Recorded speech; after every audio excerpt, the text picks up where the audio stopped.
Mark எழுதின சுவிசேஷம் 16வது அதிகாரம்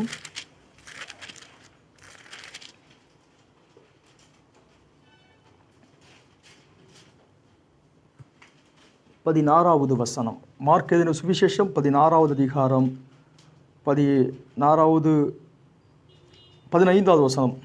மார்க்கு 16:15. பின்பு அவர் அவர்களை நோக்கி, நீங்கள் உலகமெங்கும் போய் சர்வ சிருஷ்டிக்கும் சுவிசேஷத்தை பிரசங்கியுங்கள் என்றார் என்பது. இன்னொரு வசனத்தை கூட நான் வாசிக்கப் போகிறேன். வெளிப்படுத்தின விசேஷம் 5வது அதிகாரம் 13வது வசனம். வெளிப்படுத்தின விசேஷம் 5வது அதிகாரம் 13வது வசனம். அப்பொழுது வானத்திலும் பூமியிலும் பூமியின் கீழ் இருக்கிற சிருஷ்டிகள் யாவும், சமுத்திரத்தில் உள்ளவைகளும் அவற்றில் அடங்கிய வஸ்துக்கள் யாவும், சிங்காசனத்தின் மேல் வீற்றிருக்கிறவரும் ஆட்டுக்குட்டியானவருக்கும் ஸ்தோத்திரமும் கனமும் மகிமையும் வல்லமையும் சதா காலங்களில் உண்டாவதாக என்று சொல்ல கேட்டேன் என்பது. ஜெபிக்கலாம். எங்கள் மகத்தான தேவனாகிய கர்த்தாவே, திரும்ப ஒரு காலை பொழுதிலும் கூட தேவரீரை தொழுது கொள்ள, தேவரீரை ஆராதிக்க நீங்கள் பாராட்டின கிருபைக்கு ஸ்தோத்திரையா. எத்தனையோ மக்கள் இந்த உலகத்திட்டு வேக வேகமாய் கடந்து போய்கிட்டு இந்த காலகட்டத்தில் தேவரீர் உம்முடைய ஆச்சரியமான கிருபை, உம்முடைய வல்ல கரந்தாமே எங்களை பாதுகாத்து நடத்தி கொண்டிருப்பதுக்காக ஸ்தோத்திரம் ஆண்டவரே. இந்த ஜீவனுள்ள நாளெல்லாம் தேவாதி தேவனை நாங்கள் தொழுது கொண்டு எங்கள் ஓட்டத்தை முடிக்க கர்த்தர் அனுகிரகம் செய்யுங்க. பெற்ற ரட்சிப்பை பாதுகாத்து கொள்ள கர்த்தர் கிருபை பாராட்டுவாங்க. வாசித்த நம்முடைய வேத வசனங்களோடு நம்முடைய ஆசீர்வாதத்தை கூட்டித்தாங்க. பரிசுத்த ஆவியானவர் தாமே. Thank you Lord, thank you father, thank you Jesus, thank you Jesus, thank you Jesus. உடைய கட்டுப்பாட்டுக்குள்ளாக வைத்துக் கொள்ள முடியாது. ஜெபிக்கிறோம். எல்லா தடைகளை நான் இயேசுவின் நாமத்தில் தகர்க்கிறேன். இடம் முழுமை தேவனுடைய பாதுகாப்பு இருக்கட்டும். உடைய தூத கணங்கள் பாதுகாப்பாராக. கர்த்தராகிய ஆண்டவரே, உடைய பரிபூர்ணமான சித்த நிறைவேற்றும். இயேசு கிறிஸ்துவின் ஒப்பற்ற நாமத்தில் வேண்டிக் கொள்கிறேன் நல்ல பிதாவே. ஆமென், ஆமென். உட்காரலாம். கர்த்தருடைய மகா பரிசுத்தமான நாமத்துக்கு மகிமையுண்டாகட்டும். நமது ஆண்டவராகிய இயேசு கிறிஸ்து அவர் உயிர்த்தெழுந்த பிறகு 11 சீஷர்களை பார்த்து சொன்ன அந்த வசனத்தை நம்ம வாசித்தோம். உயிர்த்தெழுந்த இயேசு கிறிஸ்து சீஷர்களுக்கு இப்போது கட்டளை கொடுக்கிறார். நீங்கள் சர்வ சிருஷ்டிக்கும், நீங்கள் புறப்பட்டு போய் சர்வ சிருஷ்டிக்கும் சுவிசேஷத்தை பிரசங்கியுங்கள் என்று சொல்ல ஆரம்பித்தார். கர்த்தருடைய நாமத்துக்கு மகிமை உண்டாகட்டும். மத்தேயு சுவிசேஷத்தில் இதே உயிர்த்தெழுந்த இயேசு கிறிஸ்து 11 சீஷர்களுக்கு சொல்லுகிறார், நீங்கள் புறப்பட்டு போய் சகல ஜாதிகளையும் சீஷராக்கி பிதா குமாரன் பரிசுத்தாவின் நாமத்தில் அவர்களுக்கு ஞானஸ்நானம் கொடுத்து, நான் உங்களுக்கு உபதேசித்தவைகள் யாவும் அவர்கள் கை கொள்ளும்படியாக அவர்களுக்கு உபதேசம் பண்ணுங்கள் என்று இயேசு சொன்னார். இங்கே 2 காரியத்தை நம்ம பார்த்து கொண்டிருக்கிறோம். கர்த்தருடைய நாமத்திற்கு மகிமை உண்டாகட்டும். முதலாவதாக, சகல ஜாதிகளுக்கும் அவர் சுவிசேஷத்தை பிரசங்கிக்க சொல்லுகிறார். மார்க்கு சுவிசேஷத்தை எழுதும்பொழுது அவர் இப்படியாக சொல்கிறார், சர்வ சிருஷ்டிக்கும் சுவிசேஷத்தை பிரசங்கிக்கும்படியாக நமது ஆண்டவராகிய இயேசு கிறிஸ்து சொல்லியிருக்கிறார். சகல ஜாதிகளுக்கும் சுவிசேஷம், சர்வ சிருஷ்டிக்கும் சுவிசேஷம். கர்த்தருடைய நாமத்திற்கு மகிமை உண்டாகட்டும். அப்படியானால் சகல ஜாதி எங்கிருந்து வந்தது? நோவாவில் இருந்து ஷேம், காம், யாப்பேத், இந்த 3 அவருடைய குமாரர்கள் இருந்துதான் இன்றைக்கு உலகம் முழுவதுமாக இருக்குதான பல பாஷை, பல நிறம், பல விதமான மக்கள் தோன்றினது ஷேம், காம், யாப்பேத். இந்த ஷேமுடைய சந்ததியினர் இன்றைக்கும் அவர்கள் யூத மக்களாக இருக்கிறாங்க, எபிரேயராக இருக்கிறாங்க. பிறகு காம், யாப்பேத், இவர்களில் இருந்துதான் உலகம் முழுவதுமாக வெவ்வேறான நிறமுடைய, வெவ்வேறான பாஷையுடைய மக்களாக இருக்கிறோம். இயேசு 2000 வருஷங்களுக்கு முன்பாக கல்வாரியில தம்முடைய விலைமதிப்பட்ட ஜீவனை கொடுத்து ரட்சிப்பை உண்டாக்கின பிறகு, அவர் ரட்சிப்பை உண்டாக்கினார் என்பதை சகல ஜாதிகளுக்கும் சுவிசேஷமாய் அறிவிக்கும்படியாய் சொன்னார். இப்போது பார்த்தோன்னா 2021 வருஷம் ஆகிறது. இந்த 2021 வருஷத்தில் சுவிசேஷமானது எருசலேமில் இருந்து யூதயா, சமாரியா, பின்பு பூமியின் கடைசி பரியந்தம் வரைக்குமாய் சுவிசேஷம் பரவி முடிந்த ஒரு காலத்தில் வாழ்ந்து கொண்டிருக்கிறோம். சகல ஜாதிகளுக்கும் சுவிசேஷம் பிரசங்கித்து முடிந்த ஒரு காலத்தில் வாழ்ந்து கொண்டிருக்கிறோம். மலைவாழ் மக்கள், நாகரிகம் இல்லாத மக்கள், மொழி இல்லாத மக்கள், இப்பேற்பட்ட மக்கள் மத்தியில் தேவனுடைய சுவிசேஷத்தை தேவனுடைய பிள்ளைகள் கடந்து போய் சகல ஜாதிகளுக்கும் இயேசுதான் ரட்சகர், இயேசுதான் ஆண்டவர், இயேசுதான் மீட்பை உண்டு பண்ணுகிறவர் என்ற செய்தியை உலகம் முழுவதுமாக இந்த 2021 வருஷமாய் உலகம் முழுவதுமாக சகல ஜாதிகளுக்கும் சுவிசேஷத்தை பிரசங்கித்து முடிச்சாச்சு. உலகத்திலேயே அதிகமான மொழிபெயர்க்கப்பட்ட ஒரு புத்தகம் இருக்குமையினால் அது நம்முடைய வேதாகமம் மட்டுமே. உலகத்திலேயே அதிகமான மொழிகளில் மொழி இல்லாத மக்கள் மத்தியில் ஒரு மொழியை உண்டாக்கி, எழுத்தை உண்டாக்கி, அந்த மக்கள் பேசுகிற அந்த மொழிக்கு ஒரு எழுத்தை உண்டாக்கி, அந்த எழுத்தில் ஒரு வேதாகமத்தை உண்டாக்கி எல்லா மக்களும் இயேசுதான் ரட்சகர் என்பதை கண்டுகொள்ள இன்றைக்கு அந்த சுவிசேஷம் உலகம் முழுவதுமாய் பரவி முடிந்து தீர்ந்து விட்டது. இயேசு இன்னொரு காரியத்தை சொல்ல ஆரம்பிச்சார், சர்வ சிருஷ்டிக்கும் சுவிசேஷத்தை பிரசங்கிங்க. சகல ஜாதி சர்வ சிருஷ்டி. இப்ப இந்த சர்வ சிருஷ்டிக்கு சுவிசேஷம் எப்படி பிரசங்கிக்கப்பட்டது அல்லது அந்த காரியமெல்லாம் எப்படி நிறைவேறினது என்பதை குறித்து சுருக்கமாய் பார்த்து நம்ம வேகமாய் முடிக்க போகிறோம். கர்த்தருடைய நாமத்திற்கு மகிமை உண்டாகட்டும். ஏன் சர்வ சிருஷ்டிக்கும் அவர் சுவிசேஷத்தை பிரசங்கம் பண்ண சொன்னார்? சகல ஜாதி என்று சொல்லும் பொழுது பூமியில் வாழ்கிற மனு குலத்தை, மனு வர்க்கத்தை அது குறிக்கிறதாக இருக்கிறது. ஒரு மனுஷன் பாவம் செய்த நிமித்தமாக எல்லா மனுஷரும் பாவியாக எண்ணப்பட்டார்கள். All R சின்னர். இப்பொழுது எல்லாரும் பாவிகளாக மாறி போனாங்க. பாவிகளாய் மாறிப்போன மக்களுக்கு பாவ பரிகாரியாக இயேசுவை அறிவிக்க வேண்டும். அவர் செலுத்தின அந்த இரத்தத்தின் கிரயத்தை ஜனங்க விசுவாசிக்கும் பொழுது அவர்கள் பாவ மன்னிப்பாகிய மீட்பை பெற்றுக்கொள்ள முடியும். இப்போது சர்வ சிருஷ்டிக்கும் சுவிசேஷத்தை இயேசு பிரசங்கிக்க சொல்லியிருக்கிறார். நாம் வெளிப்படுத்துகிற விஷயத்தில் பார்த்தோம், சர்வ சிருஷ்டியும் வானத்திலும் பூமியிலும் பூமி கீழ் இருக்கிற அத்தனை சிருஷ்டிகளும் தேவனை வணக்கமாய் விழுந்து வணங்கினதாக பார்த்தோம். கர்த்தருடைய நாமத்திற்கு மகிமை உண்டாகட்டும். இன்றைக்கு அந்த சர்வ சிருஷ்டிகளுடைய நிலைமையை குறித்து நாம் பார்க்க போகிறோம். கர்த்தருடைய நாமத்திற்கு மகிமை உண்டாகட்டும். ஆதாம் தன்னுடைய மனைவியுடைய வார்த்தையை கேட்டு தேவனுடைய கற்பனையிலிருந்து அவன் விலகி போன பிறகு அவன் பாவம் செய்தான். அதன் நிமித்தமாக ஆதாமும் அல்லது ஏவாளும் 2 பேரும் சபிக்கப்பட்டாங்க. இப்ப தேவனாகிய கர்த்தர் சொல்லுகிறார் ஆதாமை பார்த்து, உன்னி நிமித்தம் இந்த பூமி சபிக்கப்பட்டு போயிற்று.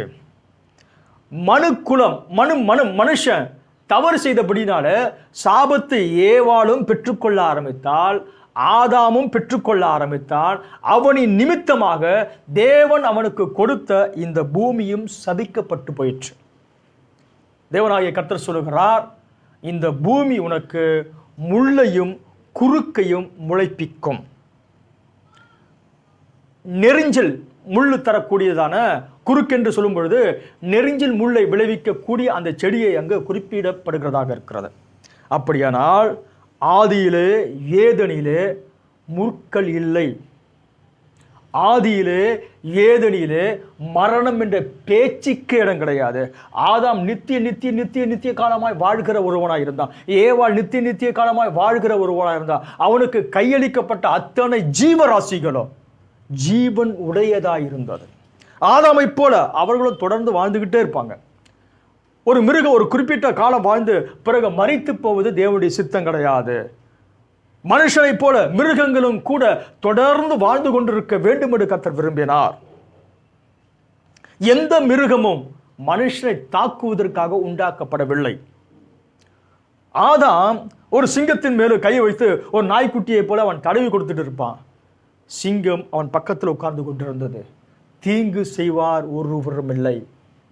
இந்த நிலைமையை தான் ஏசாயா சொல்லுகிறார், சிங்கம் மாட்டை போல புல்லை தின்னும். ஒரு சின்ன பிள்ளை விரியன் பாம்பின் புற்றில தன்னுடைய கையை விடும். அந்த காலம் திரும்பி வரப்போகிறது. அப்படியானால் ஏதனில என்ன நடந்தது? தீங்கு செய்யக்கூடிய ஒருவரும் கிடையாது. எல்லாமே ஒரு பரிபூர்ணமான நிலைமையில இருந்தபடியினாலே அங்கு மரணம் என்ற பேச்சுக்கு இடமில்லாமல் இருந்தது. ஆதாம் தவறு செய்த உடனேயே ஆதாமின் நிமித்தமாக பூமி சபிக்கப்பட ஆரம்பித்தது. சபிக்கப்பட்ட பூமியில வாழ்கிற அத்தனையும் சபிக்கப்பட்டு போயிற்று. மரத்தில் இருந்து இந்த பூமியில வாழ்கிற அத்தனை ஜீவராசிகளும் சபிக்கப்பட்டு போயிற்று. இந்த சபிக்கப்பட்டு போன அந்த சிருஷ்டிகளுக்கு இயேசு கிரயத்தை செலுத்த போகிறார், செலுத்தி விட்டார் என்பதை சொல்லும்படியாக தான் இயேசு சொன்னார், சர்வ சிருஷ்டிக்கும் சுவிசேஷத்தை பிரசங்கம் பண்ணுங்க. இயேசு மத்தேயு சுவிசேஷம் 24ஆம் அதிகாரத்தில் எப்படியாக சொன்னார், இந்த ராஜ்யத்தின் சுவிசேஷம் பூலகம் எங்கும் சகல ஜாதிகளுக்கும் சுவிசேஷமாய் பிரசங்கிக்கப்படும், அப்பொழுது முடிவு வரும். அப்படியானால் இந்த சுவிசேஷம் எல்லாருக்கும் இயேசுதான் இரட்சகர் என்ற அந்த அறிவிப்பு செய்து முடித்த பிறகுதான் முடிவு வரும்.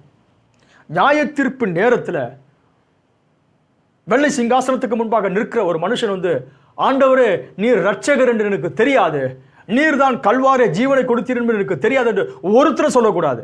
ஆகையினால் தான் இயேசு இரட்சகர், இயேசு பாவ பரிகாரி என்ற செய்தி எல்லா ஜாதிகளுக்கும் சுவிசேஷமாய் அறிவிக்கப்பட்ட பிறகுதான் முடிவு வரும் என்று இயேசு சொன்னார். கர்த்தருடைய நாமத்திற்கு மகிமை உண்டாகட்டும். சகல ஜாதிகளுக்கும் சுவிசேஷம் இந்த 2021 வருஷமாய் பிரசங்கித்து முடிக்கப்பட்ட ஒரு காலத்தில் வாழ்ந்து கொண்டிருக்கிறோம். சர்வ சிருஷ்டிக்கும் கூட சுவிசேஷம் பிரசங்கித்து முடிந்து திருந்தது. அதை தான் எனக்கு பார்க்க போறோம். கர்த்தருடைய நாமத்துக்கு மகிமை உண்டாகட்டும். ஒரு வசனத்தை கூட நம்ம வாசிக்கலாம். ரோமருக்கு எழுதின நிருபம் 8ஆம் அதிகாரம் 11வது 19வது வசனம். மேலும் தேவனுடைய புத்திரர் வெளிப்படுவதற்கு சிருஷ்டியானது மிகுந்த ஆவலோடு காத்து கொண்டிருக்கிறது. அதேனென்றால் சிருஷ்டியானது அழிவுக்குரிய அடிமைத்தனத்தினின்று விடுதலையாக்கப்பட்டு தேவனுடைய பிள்ளைகளுக்குரிய மகிமையான சுயாதீனத்தை பெற்றுக்கொள்ளும் என்கிற நம்பிக்கையோடு அந்த சிருஷ்டியானது சுய இஷ்டத்தினாலே அல்ல, கீழ்ப்படுத்தினவராலேயே மாயைக்கு கீழ்ப்பட்டிருக்கிறது. ஆகையால் நமக்கு தெரிந்திருக்கிறபடி இதுவரைக்கும் சர்வ சிருஷ்டியும் ஏகமாய் தவித்து பிரசவ வேதனைப்படுகிறது. போதும். இங்கே பவுல் எழுதுகிறார், ஏனென்றால் சர்வ சிருஷ்டியும் ஏகமாய் தவித்து பிரசவ வேதனைப்பட்டு கொண்டிருக்கிறது.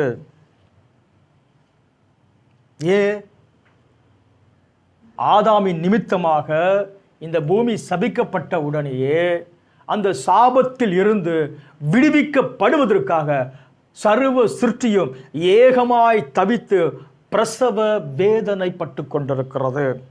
கர்த்தருடைய நாமத்திற்கு மகிமை உண்டாகட்டும். ஆதாமின் நிமித்தமாக இந்த பூமியை தேவன் சபித்த போது ஆதாமின் நிமித்தமாக இந்த பூமி சபிக்கப்பட்டு போயிற்று. சபிக்கப்பட்ட பூமியில வாழ்கிற அத்தனையும் சபிக்கப்பட்டு போயிற்று. தேவன் இந்த பூமியை முதலாவது ஒரு முறை தண்ணீரினால ஞானஸ்நானம் கொடுக்கும்படியாக தேவன் விரும்பினார். அப்போது நோவா என்ற ஒரு தேவ மனுஷனை தேவன் தேர்ந்தெடுத்து ஒரு பேழையை கட்டும்படியாக சொன்னார். அந்த நோவா 120 வருஷம் பிரசங்கித்துக் கொண்டிருக்க ஆரம்பித்தார். அவருடைய பிரசங்கம் கேட்ட மக்களுக்கு அது ஒரு பரியாசமாக எண்ணப்பட்டபடினால ஒருத்தரும் அந்த பிரசங்கத்தை ஏற்றுக்கொள்ள முடியல. கடைசியாக நோவாவோடு சேர்ந்து 8 பேர் மாத்திரமே அந்த பேழைக்குள் பிரவேசித்ததாக வேதத்தில் நாம் வாசிக்கிறோம். 1 பேதுரு எழுதுகிறார், மனுஷ வர்க்கத்துக்கு அந்த சுவிசேஷம் பிரசங்கிக்கப்படுகிற நேரத்தில் மனுஷர் யாரும் ஏற்றுக்கொள்ளாத பட்சத்தில் நோவாவும் நோவாவுடைய மனைவியும் ஷேம் காம் யாப்பெத்து அவருடைய மனைவி ஆக 8 பேர் மாத்திரமே பேழைக்குள் பிரவேசித்து பாதுகாக்கப்பட்டார்கள். அது மட்டும் கிடையாது, தேவன் அவர் சிருஷ்டித்த ஜீவ ஜந்துகளை அவர் பாதுகாக்க வல்லவராயிருந்தார். அன்றைக்கு அந்த பிரசங்கம் மனுஷருக்கு மத்தியில் பிரசங்கித்துக் கொண்டிருக்கிறது தான். ஆனாலும் அந்த பிரசங்கம் சர்வ சிருஷ்டிக்கும் கூட பிரசங்கிக்கப்பட்டது. சரியான நேரம் வந்தது. கதவு அடைக்கப்படுகிற நேரத்தில் சகல ஜீவ ஜந்துகளையும் தேவன் காப்பாற்ற விரும்பினார். காரணம், அவரே சர்வ சிருஷ்டிக்கும் எஜமானனாக இருக்கிறார். அவரே சர்வத்தையும் சிருஷ்டிகர்த்தராக இருக்கிறார். தேவன் ஒவ்வொரு மனுஷனை சிருஷ்டித்தது போல மிருக ஜீவனை அவர் சிருஷ்டித்தபடியால எல்லா காரியங்களுக்கும் அவர் பரிதபிக்கக்கூடியவராக இருக்கிறார். யோனா தீர்க்கதரிசியின் புத்தகத்தில் கடைசி அதிகாரத்தில் கடைசி வசனத்தை பார்த்தோன்னா, யோனா நினைவை அழிவதற்காக எதிர்பார்த்து கொண்டிருக்கிற இடத்துல தேவன் சொன்னார், வலது கைக்கு இடது கைக்கு வித்தியாசம் தெரியாத லட்சத்துக்கு அதிகமான மக்கள் நான் எப்படி கொண்டு போடுவேன், மிருக ஜீவன்களும். அங்கே தேவன் சொல்லுகிற அந்த வார்த்தை பாருங்க, மனுஷரும் மிருக ஜீவன்களை அவர் அழிக்க விரும்ப மாட்டார். அப்படியானால் சிருஷ்டிகர்த்த மனுஷனையும் மிருக ஜீவனை உண்டாக்கி இருப்பாரையானால் அந்த மனுஷனையும் மிருக ஜீவனுக்கு கூட அந்த பழைய நிலைமைக்கு கொண்டு போவதற்காக தான் தேவன் தம்முடைய அனந்த ஞானத்தில் ஒரு திட்டத்தை வைத்திருந்தார். தேவன் இந்த பூமியை முதலாவதாக தண்ணீரினால ஞானஸ்நானம் கொடுக்குவதற்கு முன்னாடி அந்த சுவிசேஷத்தை மனுவர்க்கம் ஏற்றுக்கொள்ளாத பட்சத்தில் நோவாவுடைய குடும்பம் மாத்திரமே பேழைக்குள் பிரவேசிச்சாங்க. மிருக ஜீவன்கள், தேவன் அந்த ஆவிகளை, மிருக ஜீவனுடைய ஆவியை தன்னுடைய கட்டுப்பாடுகளை கொண்டு வர ஆரம்பித்தார். நோவாவும் அவரோட மகனுக்கு 2 பேரும் சேர்ந்து மொத்தம் 3 பேர் போய் ஒரு வலையை போட்டு மிருகங்களை பிடிச்சிட்டு வந்தாரா? இல்லை ஐயா, அவங்க பார்த்துட்டு பேழையில் இருந்தாங்க. சிருஷ்டி கர்த்தர், மிருகங்களை உண்டாக்கின அந்த தேவனாகிய கர்த்தர் ஒவ்வொரு மிருகத்திலிருந்து 7 ஜாதி உள்ள எல்லா மிருகத்தையும் அவர் வழிநடத்த ஆரம்பித்தார். எல்லா மிருக ஜீவன்களும் நேராக பேழைக்குள்ளாக வந்து பாதுகாக்கப்பட்டது. அப்படியானால் முதலாவது ஒரு அழிவிலிருந்து தேவன் மிருக ஜீவன்களை காப்பாற்றி இருப்பார். ஆனால் அந்த தேவன் திரும்பவும் அதே காரியத்தை செய்ய அவர் வல்லவராயிருக்கிறார். கர்த்தருடைய நாமத்திற்கு மகிமை உண்டாகட்டும். அவர் சர்வத்தையும் சிருஷ்டித்த சிருஷ்டிகர்த்தர். பவுல் எழுதுகிறார், சர்வ சிருஷ்டியும் ஏகமாய் தவித்து பிரசவ வேதனை பட்டு கொண்டிருக்கிறது. எப்பொழுது? ஏன் பிரசவ வேதனைப்படுது? தேவ புத்திரர் வெளிப்படணும்.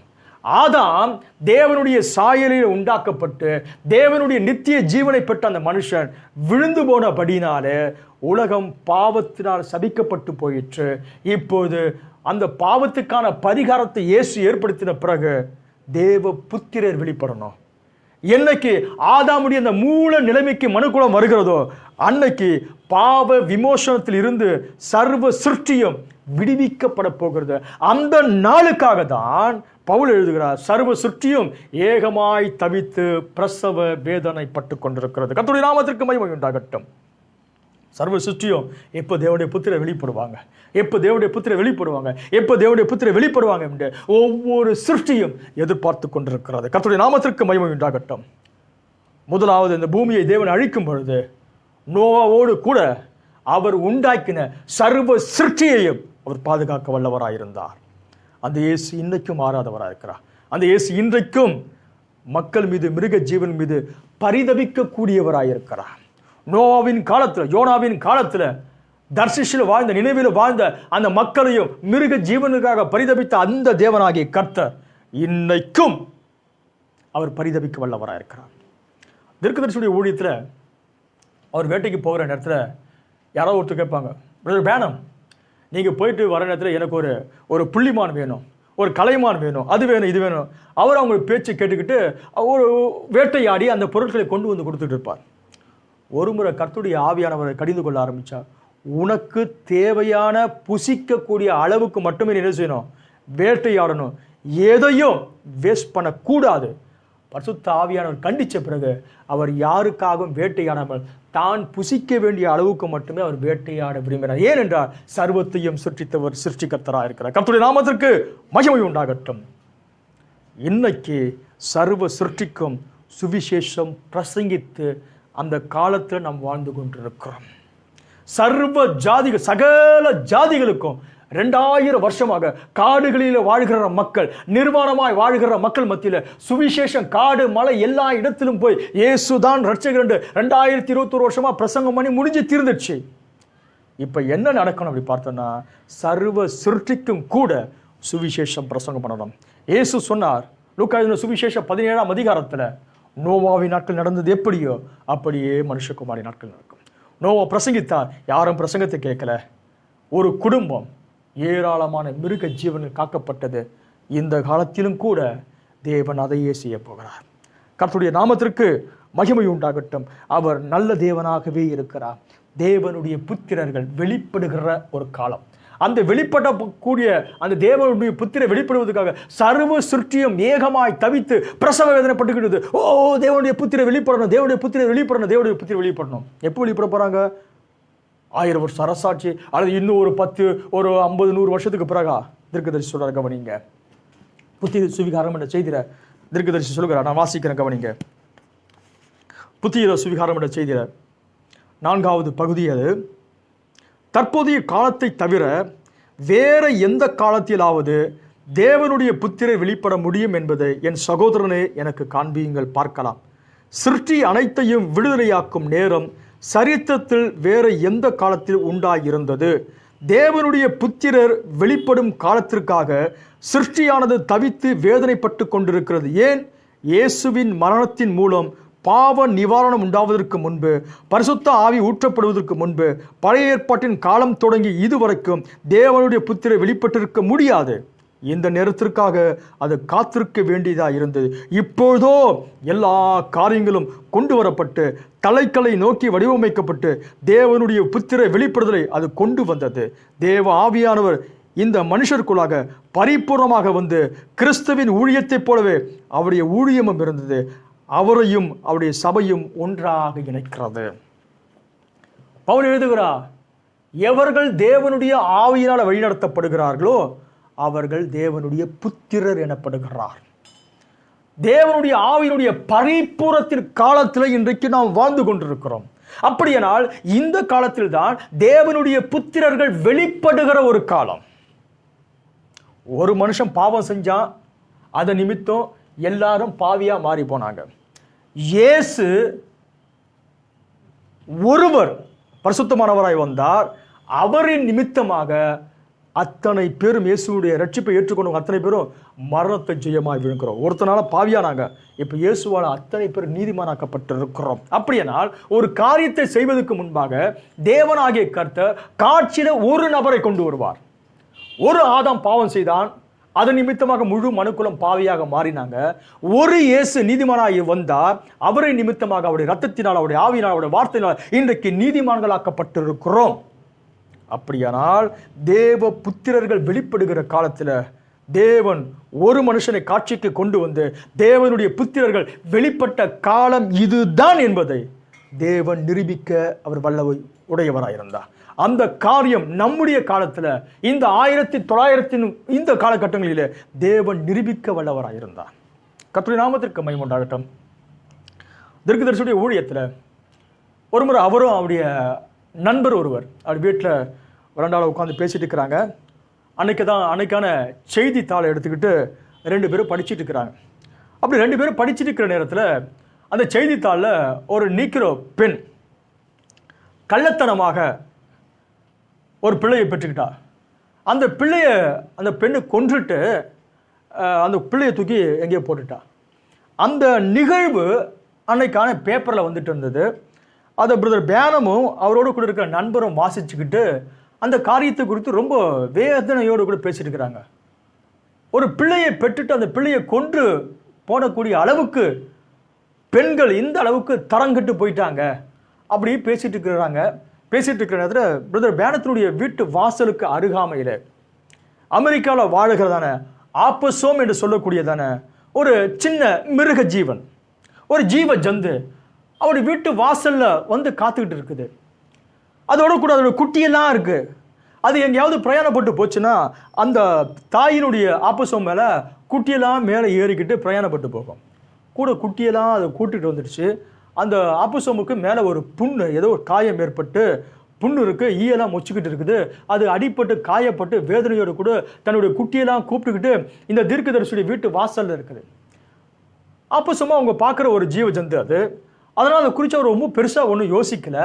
வீட்டு வாசல் அந்த ஆப்போசம் இருந்ததுனால அன்னைக்கு செய்தித்தாளை அவர் வாசிச்சுக்கிட்டு இருந்தார். அந்த செய்தித்தாளை வாசிக்கிற நேரத்தில் ஒரு நீக்கிரோ பெண்ணு கள்ளத்தனமாக பெற்ற ஒரு பிள்ளையை கொண்டு போட்ட அந்த நிகழ்வை பேசிக்கிட்டு இருக்கிற நேரத்தில் இந்த ஆப்போசமை பார்த்தவுடன் அவர் சொன்னார், பாருங்க இந்த ஆப்போசம் தன்னுடைய பிள்ளைகளுக்காக எத்தனை உத்தமமாக இருக்கிறது. அந்த தாயை பாருங்க, அந்த அம்மா பாருங்க, அவள் எத்தனை அற்புதமாக தன் பிள்ளைகளை பாதுகாக்கிறா. அவர் நோய்வாய்ப்பட்டிருக்கிற நேரத்தில் கூட தன் பிள்ளையை அவள் பாதுகாக்கிற அளவுக்கு இருக்கிறா. இப்படி எல்லாம் பேசி முடிஞ்சிட்டாங்க. அவங்களோட உரையாடலாம் முடிஞ்சு போச்சு. பிறகு பிரதர் பேனம் அவர் தனி அறைக்குள்ளாக கடந்து போகிற இடத்துல பரிசுத்த ஆவியானவர் காட்சிக்கு வந்தார். அவர் அவர்கிட்ட பேசினார். வாசலில் அந்த தாய் தன்னுடைய பிள்ளையோடு கூட வந்திருக்கிறா. அவள் ஜெபிக்கிறதுக்கு வந்திருக்கிறா. உன் விஷயத்துக்கு உதாரணத்துக்கு அந்த ஆப்போசோமை குறிச்செல்லாம் பேசிட்டு இருந்த, ஆனால் அந்த ஆப்போசோமை குறித்து நீ ஏதாவது யோசிச்சியா அப்படின்னு கேட்டார். அவருக்கு பெரிய ஷாக்கு. என்ன நடந்துகிட்டு இருக்குது? ஆச்சரியப்பட்டு போனார். ஆண்டவரே தயவாய் மன்னிங்க, இந்த ஏழை ஊழியக்காரன் மன்னிச்சிருங்க, நான் அப்படி யோசிக்கவே முடியல. இந்த ஆப்போசோம் தற்செயலாக வந்தது நான் நினச்சிக்கிட்டு இருந்தேன். அதுக்கு ஜெபிக்கும்படியா கர்த்தர் சொன்னார். அவர் கடந்து போனார். வாசலில் அந்த ஆப்போசம் காயம் பட்டு அங்கேயே வீட்டு வாசலில் காத்துட்டு இருந்தது. இந்த தேவனுடைய மனுஷன் கடந்து போய் அந்த ஆப்போசோமுக்காக ஜெபிக்கிறார். ஆண்டவரே, நீர் இந்த ஆப்போசோமை சிருஷ்டிக்கர்த்தராக இருக்கிற, ஆக இந்த ஆப்போசோமுக்கு நீங்கள் சுகத்தை தாங்க அப்படி ஜெபித்து முடிச்சாரு. படுத்துக்கிட்டு இருந்த ஆப்போசோம் வெள்ளமாக எழுந்து நடக்க ஆரம்பிச்சுது. தன் குட்டியெல்லாம் கூப்பிட்டுக்கிட்டு வெள்ளமாக நடந்து போய்கிட்டு கொஞ்சம் தூரம் போன பிறகு திரும்பி ஒரு பார்வை பார்த்து அது கடந்து போனது. ஏனையா, அந்த ஆப்போசோமை சிருஷ்டித்தவர் தேவனாகிய கர்த்தர். நோவாவின் காலகட்டத்தில் சகல சிருஷ்டிக்கும் இரட்சகர், சர்வ சிருஷ்டியும் பாதுகாத்த தேவனாகிய கர்த்தர் இந்த காலத்திலும் கூட அந்த ஆப்போசோம் வியாதிப்பட்டிருக்கிற நேரத்தில், தேவனுடைய புத்திரர்கள் வெளிப்பட்ட இந்த காலகட்டத்தில் தேவன் அந்த ஆப்போசோமுக்கு கூட அவர் உதவி செய்ய வல்லவராக இருக்கிறார். நாம வாழுகிற இந்த காலகட்டம் தேவனுடைய புத்திரர்கள் வெளிப்பட்ட ஒரு காலகட்டத்தில் வாழ்ந்து கொண்டிருக்கிறோம். கர்த்தருடைய நாமத்திற்கு மகிமை உண்டாகட்டும். இன்னொரு முறை தீர்க்கதரிசியானவர் ஊழியம் இல்லாமல் ஒரு காலகட்டத்தில் அவர் வீட்டில் இருந்துட்டு இருந்தார். வீட்டில் இருந்துட்டு இருக்கிற நேரத்தில் அவர் வீட்டு சுற்று வட்டாரத்தில் நிறைய புல்லெல்லாம் வளர்ந்து போயிருந்துச்சு, நிறைய செடியெல்லாம் வளர்ந்துருந்தது. ஒரு நாள் அவர் என்ன செஞ்சார், இந்த புல்லெல்லாம் பார்த்துக்கிட்டு இந்த புல்லெல்லாம் ரொம்ப நிறைய வளர்ந்துருக்குது, அதனால் புல்லெல்லாம் வெட்டுறதுக்காக ஒரு கையில் ஏதோ ஒரு பொருளை எடுத்துக்கிட்டு அந்த புல்லை வெட்டுறதுக்காக வீட்டு புறத்தில் இருக்கிறதான அந்த புல்லை வெட்டுவதுக்காக போய் அந்த புல்லெல்லாம் வெட்டிக்கிட்டே இருக்கிறார். வெட்டிக்கிட்டு இருக்கிற நேரத்தில் அந்த புல்லுக்கு மறைவான ஒரு இடத்துல குளவி கூடு கட்டி வச்சிருந்தது. தவறுதலாக இவர் கையில் வச்சிருந்த ஆயுதம் அந்த கூட்டில் பட்ட உடனே குளவி கூட்டம் வேகமாய் பறந்து இவர் அப்படியே சுத்திக்க ஆரம்பிச்சிச்சு. ஒரு குளவி கடிச்சாலும் போதும், நமக்கு குளவி கூட்டம் அவர் அப்படியே ரவுண்ட் அடிச்சிச்சு. அப்போ என்ன செய்யணும் உனக்கு புரியலை. இந்த மனுஷன் சொன்னார், தேவனுடைய சிருஷ்டிப்பே, நான் உனக்கு தீங்கு செய்யும்படியாக யோசிக்கலை, தவறுதலாக என்னோட கை உங்கள் மேலே பட்டுடுச்சு, அதனால் நான் உங்களுக்கு தீங்கு செய்யலை, தேவனுடைய சிருஷ்டியை நீங்கள் எல்லாமே உங்கள் இடத்துக்கு திரும்பி போங்க அப்படி சொன்ன மாத்திரத்தில் குளவிகள் திரும்ப ஒரு ரவுண்ட் அடிச்சுட்டு வேகமாய் திரும்பி தன்னுடைய இருப்பிடத்துக்கு நோக்கி போக ஆரம்பித்தது. அப்படியானா இதெல்லாம் கேட்குமா, சாத்தியமா?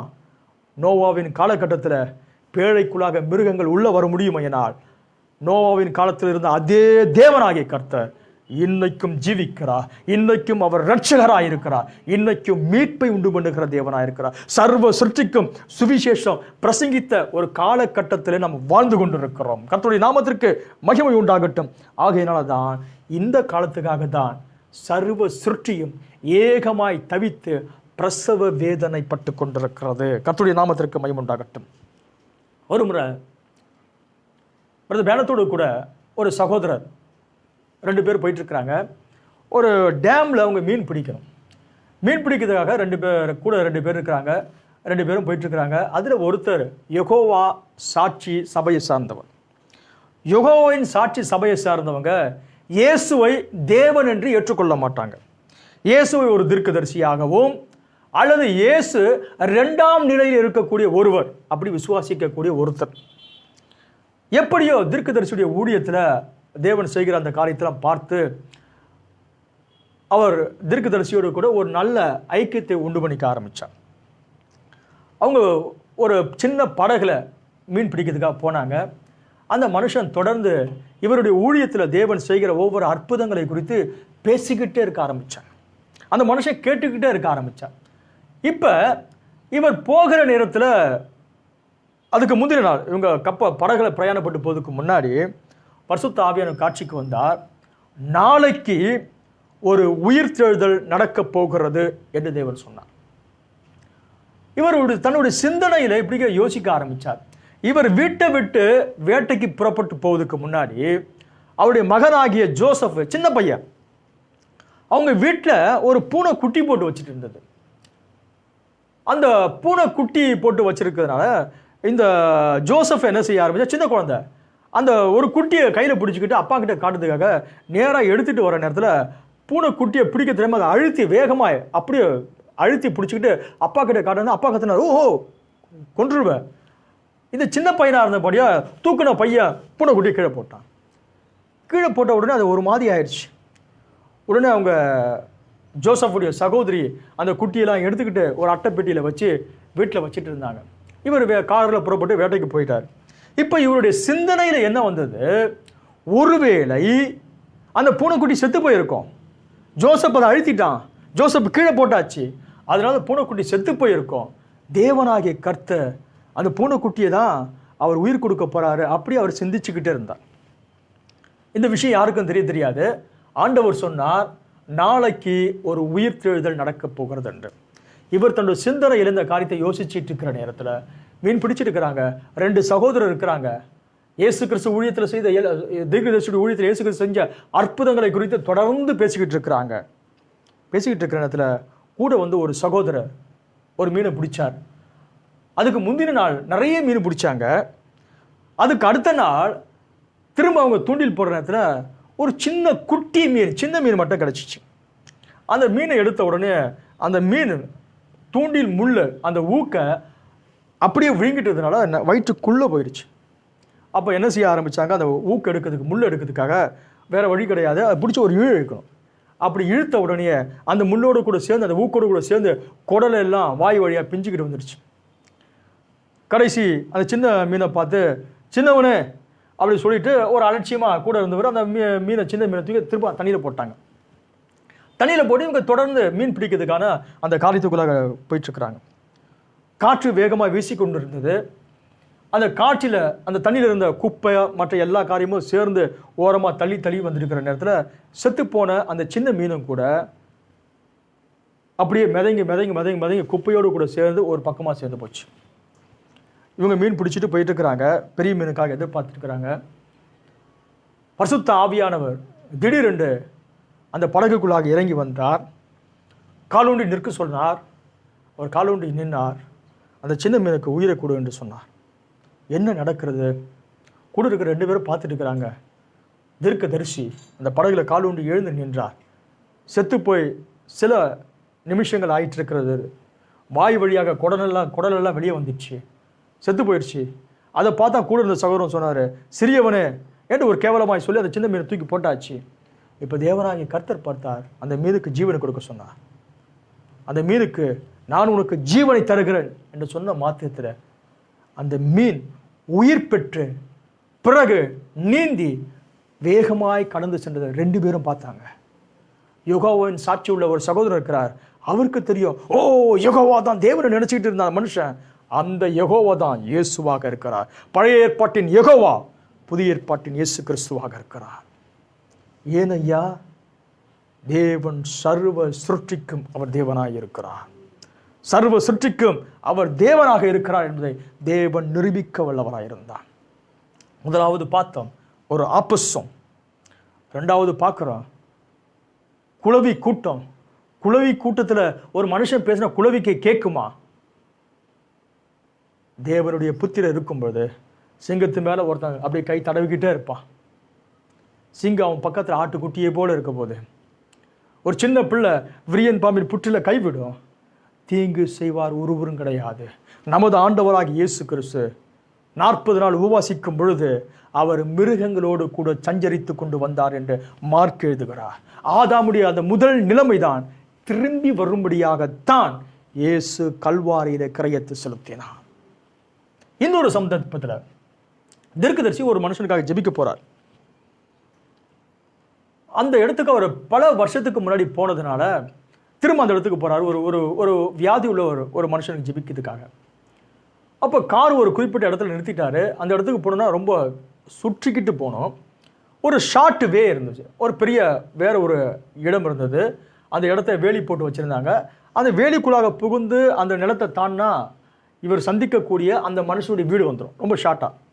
அதில் கார் ஒரு இடத்துல நிறுத்திட்டு அந்த வேலியை தாண்டி உள்ளே போக ஆரம்பிச்சு. அந்த வேலிக்குள்ளே போனவொடனே ஏதோ ஒரு போர்டு போட்டிருந்தது. அந்த போர்டை அவர் சரியாக கவனிக்காமல் நேராக உள்ளே போயிட்டார். உள்ளே போய் கொஞ்ச நேரம் ஆன பிறகு ஒரு முரட்டு காளை மாடு உரிமிக்கிட்டு இவரை பார்த்து வேக வேகமாக தரையெல்லாம் மண்ணை கிளறிக்கிட்டு இவர் வேகமாக கொன்று போடும்படியாக வேகமாக ஓடி வந்தது. அந்த மாடு ஏற்கனவே சில பேர் முட்டி கொன்று போட்டது. இப்போ அந்த அந்த அந்த அந்த நிலத்துக்குள்ளே அவர் மாட்டிக்கிட்டாரு. முழுசு வேலி இருக்கிறது. யோசித்து பார்க்குறாரு, கையில் துப்பாக்கி கிடையாது. ஒருவேளை துப்பாக்கி இருக்குமையினால் அவர் தப்பித்து கொள்ள முடியும். இப்போ ஓடி அந்த மாடுகிட்ட தப்பிச்சுக்க முடியவே முடியாது, ஓட முடியாது.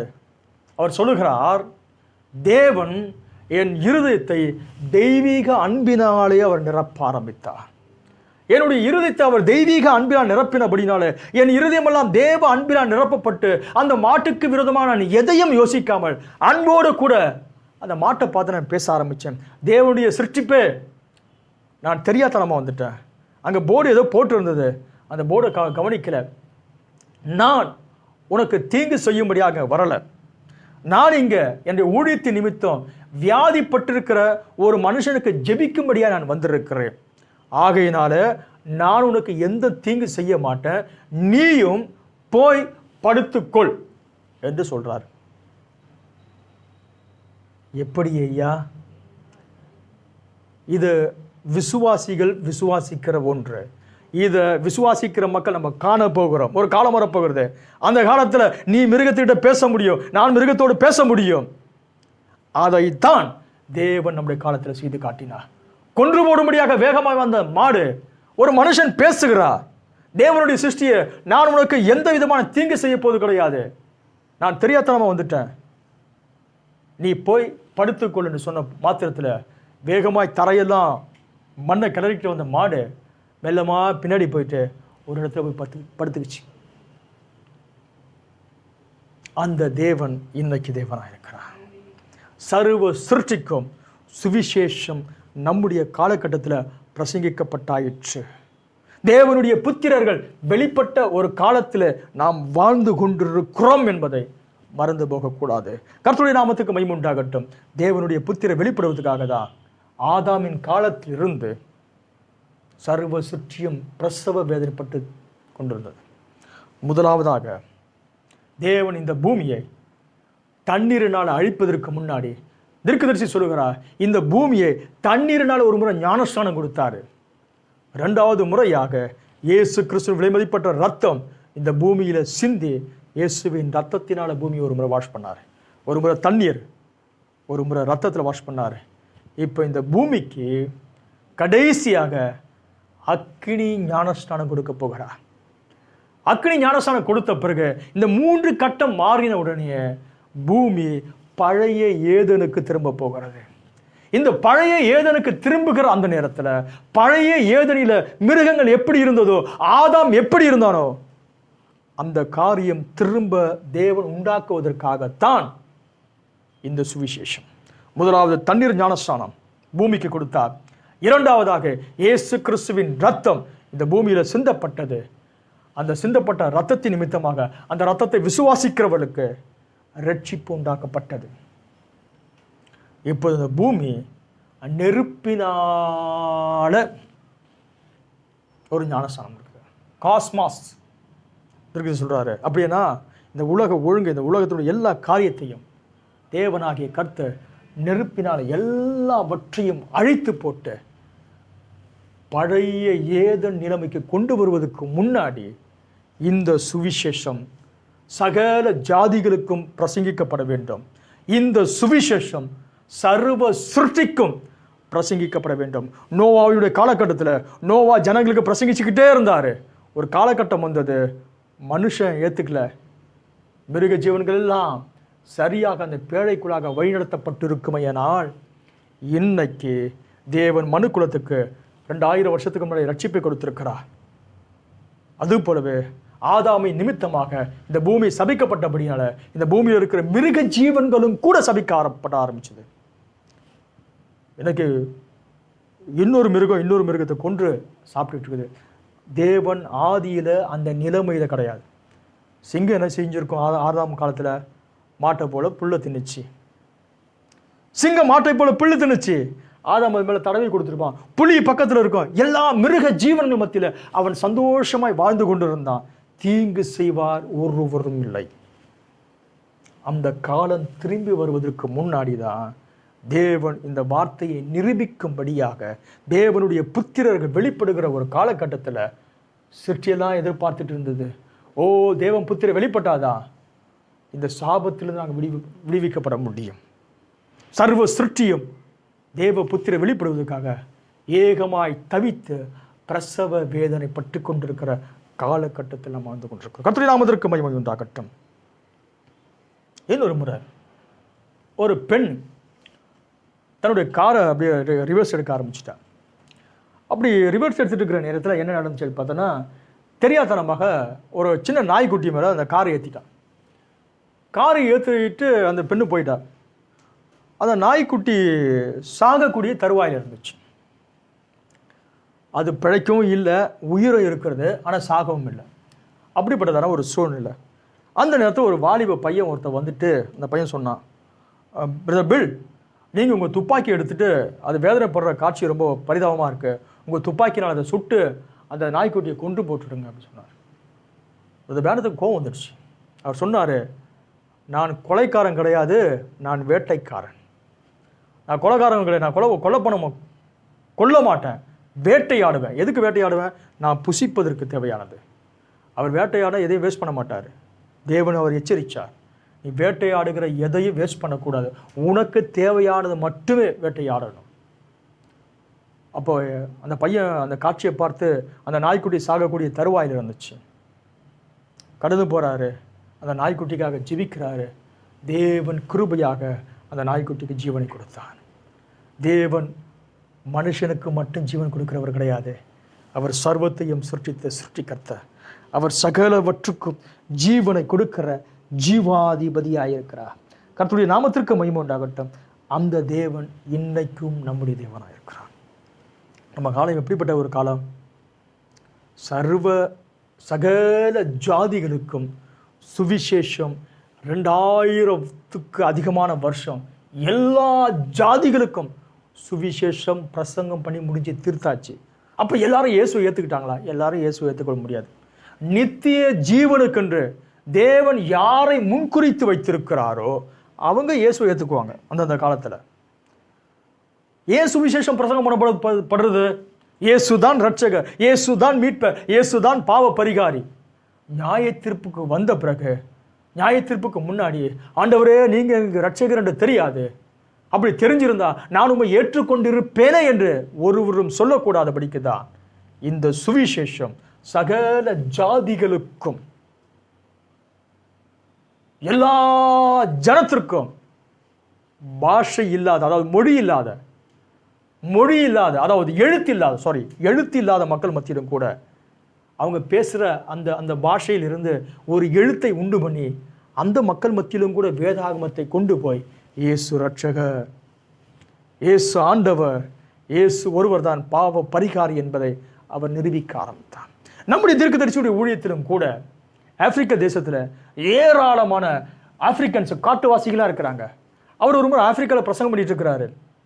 அங்கே நீக்ரோ மக்கள் மத்தியில் பல தரப்பட்ட பிரிவினர் இருந்தாங்க. அந்த பிரிவின மக்கள் எல்லாரும் அந்த கூட்டத்துக்கு வந்துட்டாங்க, எல்லாரும் வந்திருக்கிறாங்க. இவர் ஆங்கிலத்தில் பேசுகிறாரு, அதை மொழிபெயர்க்கிறது ஏறக்குறைய ஒரு 7 பேர் மொழிபெயர்த்திருக்கிறாங்க. எல்லாரும் நீக்ரோ மக்கள் தான். இவர் ஒரு வார்த்தை சொன்னால் இன்னொருத்தன் அதே ஆப்பிரிக்க மொழியில் அவனு ஒரு வார்த்தை சொல்லுவான், இன்னொருத்தன் அதே ஆப்பிரிக்க மொழியில் வேற ஒரு வார்த்தை சொல்லுவான். அவர் சொல்கிறாரு, அவன் மொழிபெயர்த்து சொல்லி முடிக்கிறதுக்குள்ளே நான் வேகமாக போய் தண்ணி குடிச்சிட்டு வந்துடுவேன். அவ்வளோ நேரம் அவன் பிரசங்கிச்சுப்பான். எல்லா ஜனங்களும் பார்த்தீங்கன்னா அங்கே வந்த பெண்கள் எல்லாரும் எப்படி இருந்தாங்க அப்படி பார்த்தோம்னா நிர்வாணமாய் வந்தாங்க. பெண்கள் எல்லாம் நிர்வாணமாக வந்தாங்க. அவங்களுக்கு அதை பற்றி ஒன்றும் தெரியலை. அவன் அப்படியே வாழ்ந்து பழகினபடினால அவனுக்கு ஒன்றும் தெரியலை. பரிசுத்த ஆவியானவர் அந்த கூட்டத்தை கொண்டு வர ஆரம்பித்தார். காரணம், அவரே சிருஷ்டிகர்.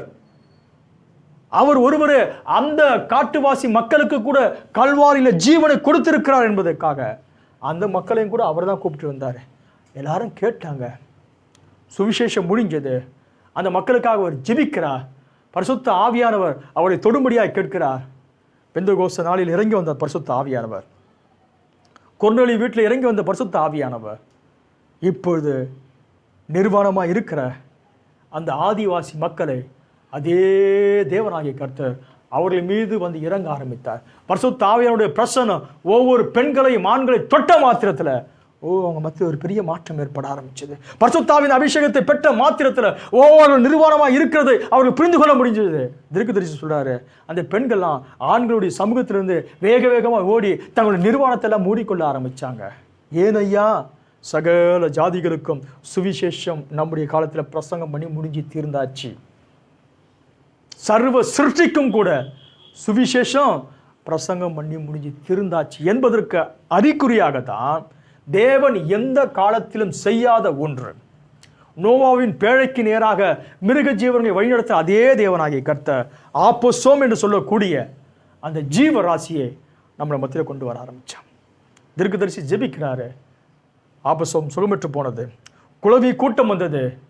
குளவி கூட்டத்தில் பேசுகிறாரு. அதெல்லாம் திரும்பி போக ஆரம்பிச்சது. முரட்டு மாடு வருகிறது. அந்த முரட்டு மாடுகிட்ட பேசுகிறாரு. அது கடந்து போகிறது. சின்ன மீன், செத்து போன சின்ன மீனுக்கு யார் ஜீவனை தர முடியும்? ஒரு மனுஷன் தர முடியுமா? ஜீவாதிபதி இருக்கிறார்.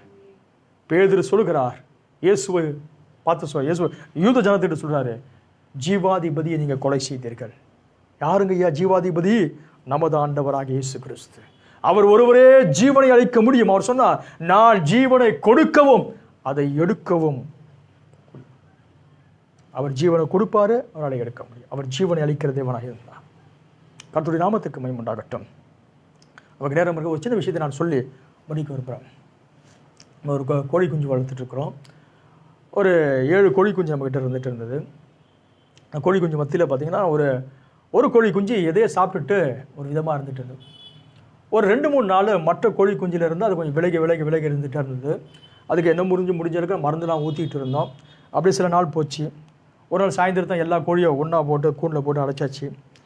காலையில் கோழி குஞ்செல்லாம் வெளில எடுத்து பார்த்தா ஒரு கோழி குஞ்சு செத்து போயிருந்துச்சு.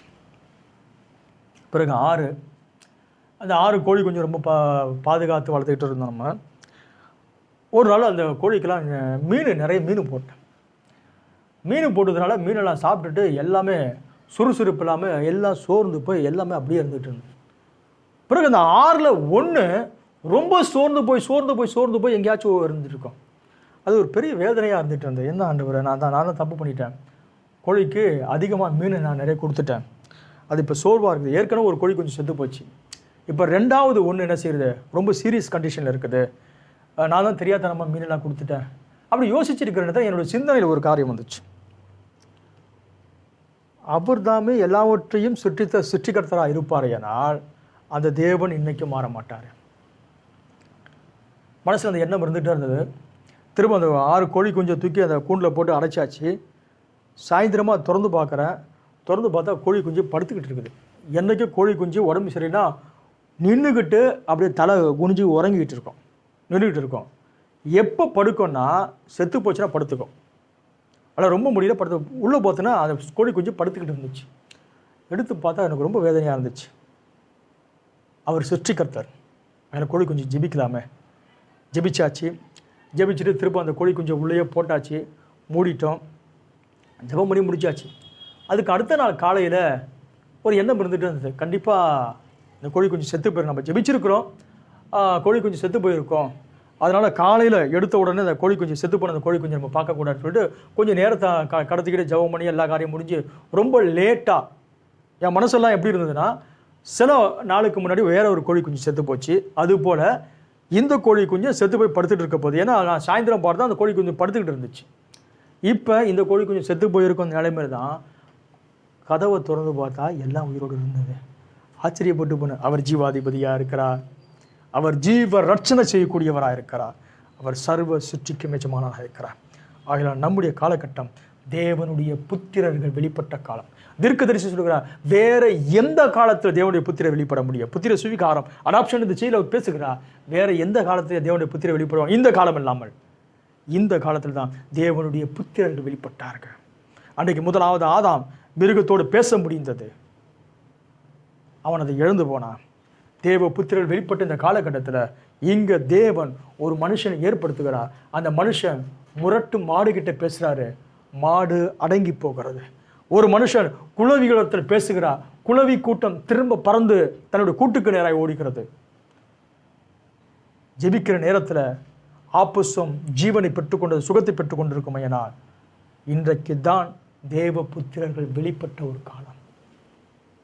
ஆதாம் மேல இருந்து எல்லா சாபமும் நீக்கி பழைய நிலைமைக்கு நேராக கடந்து போக போகிறோம். இந்த பூமியை தேவனாகிய கர்த்தர் நெருப்பினால ஞானஸ்தானம் கொடுப்பதற்கு முன்னாடி தேவ புத்திரர் வெளிப்படணும். தேவ புத்திரர் வெளிப்பட்ட பிறகு தேவனுடைய புத்திரரோடு கூட சேர்ந்து சர்வ சிருஷ்டிக்கும் பாவ விமோசனம் கிடைச்ச பிறகு திரும்ப ஒரு முறை அவர் என்ன செய்கிறார்? இந்த பூமியை நெருப்பினால அழிக்கப் போகிறார். பிறகு பழைய ஏதேனுக்கு நாம் திரும்பி வரப்போகிறோம். அங்கே தேவனுடைய புத்திரர்கள் இருப்பாங்க. அங்கே இன்னைக்கு நீங்களும் நானும் பிள்ளை பெற்றுக்கொள்வது போல அப்படி கிடையாது. தீர்க்கதரிசி சொல்லுகிறா, வார்த்தை பேசுவோம், அங்கே புத்திரர்கள் உண்டாயிருப்பாங்க. அங்கே மரணம் இருக்காது, அங்கே நோய் இருக்க போது கிடையாது, அங்கே வியாதி கிடையாது. அங்கே எல்லா மிருக ஜீவன்களோடு கூட நாம் சந்தோஷமாக வாழ்கிற அந்த காலத்துக்கு நேராய் திரும்பின காலம்தான் இந்த காலமாக இருக்கு. நாம் ஜெபிக்கலாமே, நம்ம யாரும் இருந்து நிற்கலாம். தீர்க்கதரிசி சொல்கிறார், வேற எந்த காலத்தில் தேவனுடைய புத்திரர்கள் வெளிப்பட முடியும்? தேவனுடைய புத்திரர்கள் வெளிப்பட்ட இந்த காலம்தான் ஒரு மகத்தான காலமாக இருக்கிறது. தேவனுடைய புத்திரர்கள் வெளிப்படுவதற்காக தான் சர்வ சுற்றியும் ஏகமாய் தவித்து பிரசவ வேதனைப்பட்டு கொண்டிருக்கிறது. யார் தேவனுடைய புத்திரர்? நீங்களும் நானும். எவர்கள் தேவனுடைய ஆவியினால் நடத்தப்படுகிறார்களோ அவர்கள் தேவனுடைய புத்திரராயிருக்கிறார் என்று பவுல் எழுதுகிறார். வேறு எந்த காலத்திலும் தேவனுடைய பரிபூர்ணமான ஆவி நடத்துதல் வேறு எந்த காலத்திலும் கிடையாது. தீர்க்கதரிசி சொல்கிறார், தேவன் எனப்பட்டது எதுவோ அது அத்தனையும் இயேசுவுக்குள்ளாக ஊற்றிவிட்டார். தேவன் என்னவா இருந்தார், அத்தனையும் இயேசுவாகிய அந்த சரீரத்துக்குள்ளாக அவர் வார்க்கப்பட்டார். இப்போது இயேசு நடமாடுகிற தேவனாய் மாறி போனார். தீர்க்கதரிசியான சொல்கிறார், இப்போது இயேசு என்னவாக இருந்தாரோ அதை அப்படியே கொண்டு வந்து சபையில் அவர் ஊற்றிவிட்டார். அப்படின்னா இன்னைக்கு தேவனுடைய புத்திரர்கள் வெளிப்படுத்த ஒரு காலகட்டத்தில் வாழ்ந்து கொண்டிருக்கிறோம். சீக்கிரமாய் அக்னி ஞானஸ்தானத்துக்கு முன்னாடி உங்களையும் என்னையும் அவர் எடுத்துக்கொள்ள வேகமாய் வரப்போகிறார். வருகை காயத்தமாகுமே. சேர்ந்து பாடுவோமா? சர்வ சிருஷ்டிக்கும் எஜமான நீரே, சர்வ சிருஷ்டியும் காப்பவரும் நீரே. சர்வ சிருஷ்டிக்கும் எஜமான நீரே, சர்வ சிருஷ்டியை காப்பவர் நீரே. எங்கள் இதயத்தில் உம்மை போற்றிடுவோம், என்றென்றும் பணிந்து துதிப்போம். சிருஷ்டிக்கும் எஜமான நீரே, சர்வ சிருஷ்டியை காப்பவர் நீரே. எங்கள் இதயத்தில் உம்மை போற்றிடுவோம், என்றென்றும் பணிந்து தொழுவோம்.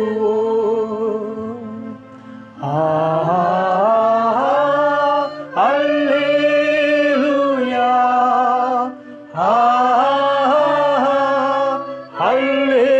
அல்லேலூயா,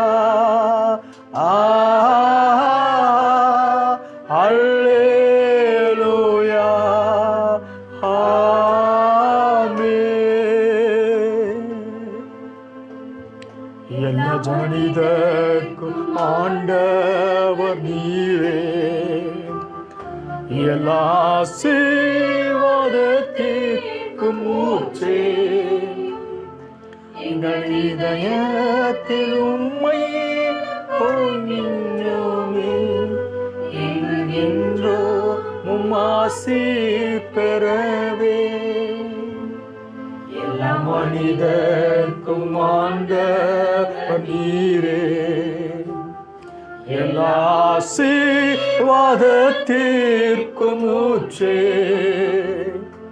எங்கள் இதயத்தை உம்மேல் படைக்கின்றோமே, என்றோ உம்மாசீர் பெறவே.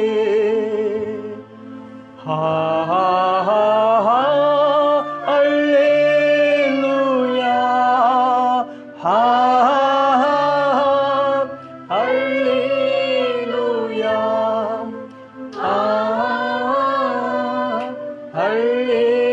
அல்லேலூயா, ஆமென்.